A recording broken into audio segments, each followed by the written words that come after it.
শুভ সকাল বন্ধুরা, সবাই কেমন আছেন? নিশ্চয়ই ভালো আছেন, আর আমিও ভালো আছি।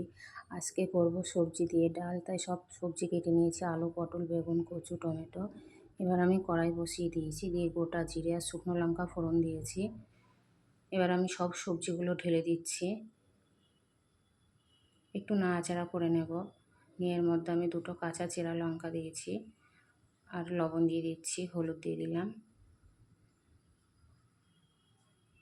এবার আমি সবজিগুলো একটু ভাজা ভাজা করে নেব। ভাজা হয়ে গেছে, ভিজিয়ে রাখা মসুর ডাল আমি অল্প করে এর মতো দিয়ে দিচ্ছি। মশলাটা ভাজা ভাজা হয়ে গেছে, এবার আমি এর মধ্যে একটু গরম জল দিয়ে দেবো।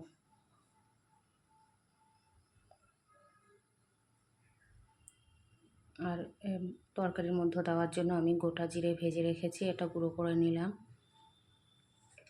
তরকারিটা ফুটে এসছে, আমি দেখে নেবো সবজিগুলো সিদ্ধ হয়েছে কিনা। সব সবজি সিদ্ধ হয়ে গেছে।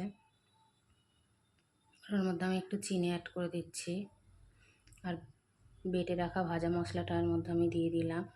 তরকারি হয়ে গেছে, এবার আমি এটা নামিয়ে নেব।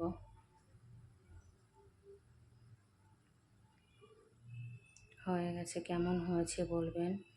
ভালো লাগলে লাইক করবেন, কমেন্ট করবেন, আর ফলো করে পাশে থাকবেন।